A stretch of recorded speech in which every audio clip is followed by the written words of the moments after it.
하나님께서 오늘도 우리 한 사람 한 사람에게 말씀하십니다. 내가 너를 사랑한다라고 말씀하십니다. 그 사랑에 우리가 또한 감격하며 기쁨과 감사로 하나님 앞에 나갈 수 있는 귀한 시간이 되기를 바랍니다. 하나님이 우리를 부르시면, 하나님이 우리와 함께 하시면 우리의 삶은 더욱더 풍성해질 수 있습니다. 그런데 중요한 것이 무엇입니까? 하나님을 찾고 하나님께 나아가는 것입니다. 그럴 때 하나님이 만나주시고 우리의 삶을 이끌어 주십니다. 오늘 예레미야 4장에서 6장까지의 말씀을 통해서 어떻게 해야만 하나님께 더 가까이 나갈 수 있을까? 왜 이스라엘 백성들은 하나님 앞에 더 가까이 나가야 되는데 그렇지 못했는가? 우리가 묵상하면서 하나님의 뜻이 무엇인지, 하나님의 마음이 무엇인지를 깨닫는 귀한 시간이 되길 바랍니다. 4장 1절에 보면 여호와께서 이르시되 했습니다. 이스라엘아, 내가 돌아오려거든 내게로 돌아오라. 내가 만일 나의 목전에서 가증한 것을 버리고 내가 흔들리지 아니하며 진실과 정의와 공의로 여호와의 삶을 두고 맹세하면 나라들이 나로 말미암아 스스로 복을 빌며 나로 말미암아 자랑하리라. 내게로 돌아오라 했습니다. 내게로 돌아오라. 하나님께 돌아가야 됩니다. 우리는 이스라엘이 어떻게 하나님 앞에 나아갔습니까? 그들은 가증한 것을 버리지 못했습니다. 너무나도 흔들렸습니다. 하나님만을 바라봐야 되는데 그렇지 못했습니다. 그들의 삶은 무너질 수밖에 없던 것을 우리는 분명히 목격할 수 있습니다. 하나님 앞에 온전히 진실과 정의와 공의로 나가야 되는데, 하나님 보시기에 합당한 삶을 살아야 되는데 그렇지 못했던 그들의 모습을 보면서 너무너무 마음이 열어집니다. 4절에 보면 나 여호와께 속하라 말씀하고 있습니다. 누구에게 속하라고요? 여호와 하나님께 속해야 됩니다. 그런데 눈을 돌려서 이제는 우상에게 그 마음을 줘버리면 누구에게 속하는 것입니까? 하나님 앞에 속한 것입니까? 아니잖아요. 하나님은 계속해서 이스라엘이 돌아오기를 원했습니다. 이스라엘이 정신을 바짝 차리고 하나님을 바라보기를 원하셨습니다. 그렇습니다. 하나님이 우리에게 말씀하십니다. 정신 바짝 차리라고, 하나님께 속하라고, 하나님을 바라보라고, 가증한 것을 버리고 하나님의 뜻이 무엇인지, 하나님의 말씀이 무엇인지, 하나님이 우리에게 무엇을 원하시는지를 날마다 깨닫고 더 가까이 나아오기를 원하십니다. 오늘도 하나님의 그 마음을 우리가 온전히 깨닫고 하나님의 음성을 듣고 나아가기를 바랍니다. 5장 1절에 보면 너희는 이 예루살렘 거리로 빨리 다니며 그 넓은 거리에서 찾아보고 알라. 너희가 만일 정의를 행하며 진리를 구하는 자를 한 사람이라도 찾으면 내가 이 성읍을 용서하리라. 누구를 찾으면요? 이제 정의를 행하며 진리를 구하는 자 한 사람이라도 찾으면. 정말 어렵습니다. 한 사람이 없다는 것.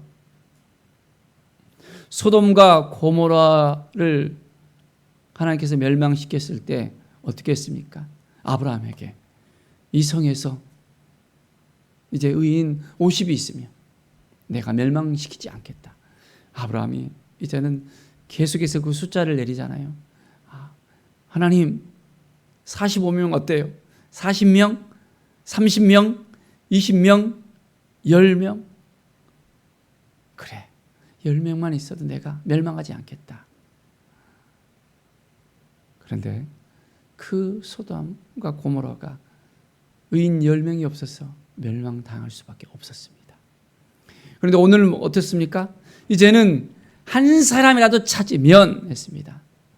이스라엘에 왜 이렇게 됐을까요? 하나님을 찾는 자가 왜 이리 없을까요? 하나님을 바라보는 자가 왜 이리 없을까요? 내가 용서해 주겠다라고 말씀하시는데 하나님을 찾고 찾으며 하나님께 나가는 자가 없어서 이제는 이스라엘이 멸망당할 수밖에 없는 것을 봅니다. 우리의 인생 가운데서도 하나님을 찾고 하나님을 바라보고 나가야 됩니다. 그래야만 하나님이 우리를 용서해 주시고 우리를 세워주시고 인도해 주십니다. 하나님을 찾겠습니까? 하나님을 바라보겠습니까? 하나님께 나아가겠습니까? 우리는 온 마음으로 하나님을 바라봐야 됩니다. 우리가 이렇게 하겠습니다라고 결단을 하잖아요. 결단을 해놓고도 또 반복되어져 하나님 앞에 더 가까이 나가지 않는 우리의 모습을 봅니다. 마음은 원이로되 안 돼요. 안 돼. 힘들고 어려워요.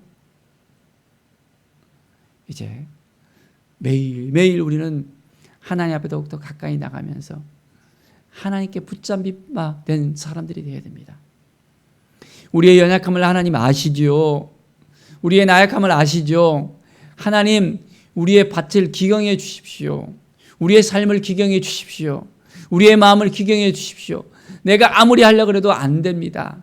하나님이 도와주셔야만 우리가 할 수 있습니다. 하나님이 인도해 주셔야만 우리가 할 수 있습니다. 하나님이 이끌어 주셔야만 우리가 할 수 있습니다. 전적으로 하나님께 모든 걸 맡겨드리면서 우리는 나갈 수 있어야 됩니다. 그럴 때 하나님이 우리를 도와주시고 함께해 주시고 인도해 주십니다. 19절에 보십시오. 너희가 여호와를 버리고 너희 땅에서 이방신들을 섬겼은즉 이와 같이 너희 것이 아닌 땅에서 이방인들을 섬기리라. 어떻게 하셨다고요? 여호와를 버리고 누구를 버리고 하나님을 버렸다는 것입니다. 그리고 이방신들을 섬겼다는 것입니다. 우리가 하나님을 섬겨야 되는데 하나님보다 더 다른 것을 사랑하고 섬기고 있지는 않습니까? 우선순위를 하나님께 두고 있습니까? 아니면 세상을 바라보고 있습니까? 보십시오. 너희 것이 아닌 땅에서 이방인들을 섬기리라. 이제는 자기 땅이 아니라 포로로 끌려가는 그 땅 가운데서 이방인들을 섬기게 되는, 하나님을 섬기면 하나님께서 지켜주시는데 우상을 섬기고 우상을 바라보면 어떻습니까? 하나님께서 지켜주지 못한다는 것입니다. 하나님을 섬기면 하나님께서 그 땅 가운데서 온전히 하나님만을 섬기게 만들어 주시는데 이방 신들을 섬기니까 어떻게 돼요? 이제는 이방 땅에서 이방 사람들을 섬길 수밖에 없는 그런 지경에 이를 수밖에 없게 되어집니다. 자, 오늘 이 말씀을 통해서 우리는 무엇을 깨달아 알 수 있겠습니까? 하나님을 섬기는 것이 그렇게 어렵습니까? 힘듭니까? 하나님만 바라보면 되는데 하나님께 더 가까이 나가면 하나님께서 기쁨을 주시고 감사를 주시고 행복을 주시고 우리에게 풍성함을 주시는데 우리는 왜 그렇게 하나님을 바라보는 것을 어려워하고 힘들어할까요? 너무나도 우리 안에 있는 것이 강하기 때문에 그렇습니다. 우리의 아집이 너무 강하기 때문에, 우리가 너무나도 강하기 때문에 하나님을 바라보는 것보다 우리 안에 있는 것이 더 강해요. 하나님께 묻고 나가야 되는데 스스로 결정하고 스스로 의지를 가지고 나갑니다.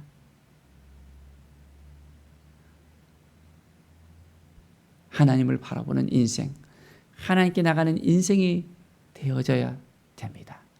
그럴 때 하나님께서 우리의 모든 삶 가운데 함께 하시고 우리를 이끌어 주십니다. 24절에 보면 너희 마음으로 우리에게 이른 비와 늦은 비를 때를 따라 주시며 우리를 위하여 추수기한을 정하시는 우리 하나님 여호와를 경외하자 말하지도 아니하니 했습니다. 하나님을 경외해야 되는데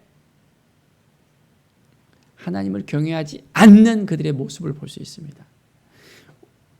우리에게 하나님께서 은혜를 베풀어 주잖아요.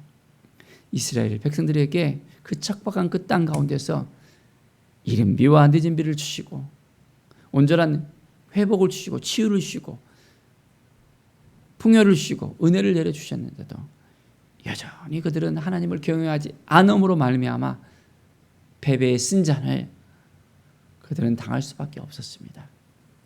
하나님을 바라봅시다. 하나님께 나아갑시다. 하나님의 뜻을 깨닫고 온전하게 나갑시다.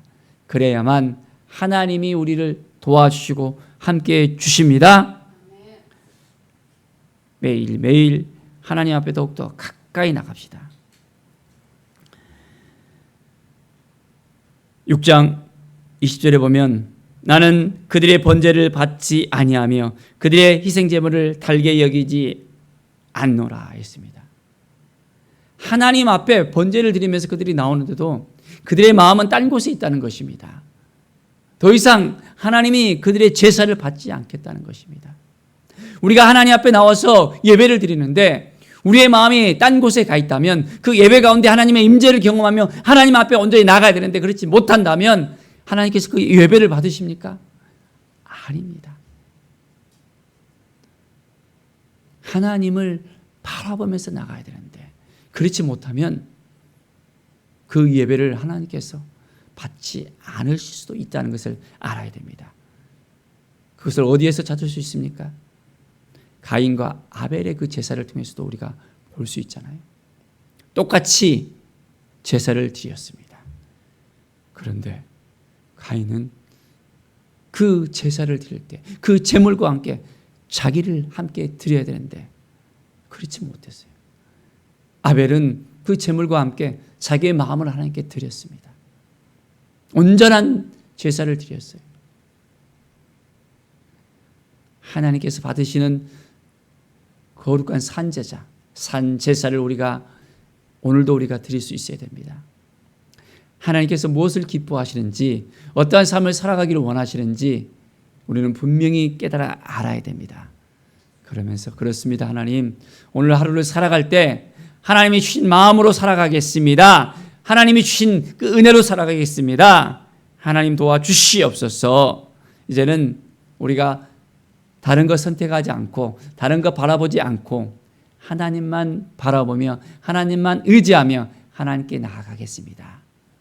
신령과 진정으로 하나님 앞에 나아가며 예배 가운데 하나님을 만나며 하나님과 동행하는 오늘의 삶이 되겠습니다.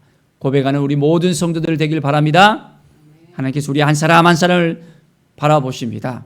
우리의 삶이 어떠한 삶을 살아가는지 하나님께서는 오늘도 확인하십니다. 믿음으로 나아가며 말씀으로 나아가며 하나님의 뜻 가운데 나아가며 하나님께 묻고 나아가며 하나님 우리가 어떻게 살아야 되겠습니까? 이것이 하나님께서 기뻐하시는 것입니까? 묻고 오늘도 이제는 하나님의 뜻 가운데서 하나님의 사랑 가운데서 거하는 우리 모든 성들의 삶, 축복된 삶이 되어지기를 간절히 축원드립니다. 기도하겠습니다. 하나님 아버지 감사합니다. 믿음의 삶을 살아가기 원합니다. 말씀의 삶을 살아가기 원합니다. 은혜의 삶을 살아가기 원합니다. 하나님 도와주시고 함께해 주시고 인도하여 주시옵소서. 주님의 뜻을 구하며 나아갑니다. 하나님께서 도와주시지 않는다면 아무것도 할 수 없음을 주 앞에 고백하오니 성령 하나님께서 이끌어 주시고 인도해 주시고 붙들어 주시옵소서. 오직 여호와 하나님만 바라보고 나아갑니다. 믿음 안에서 나아갈 수 있도록 도와주시고 말씀을 붙들고 살아가며 하나님을 바라보며 나아갈 수 있도록 인도하여 주시옵소서. 주께 모든 영광 드리며 예수 그리스도의 이름으로 기도드립니다. 아멘.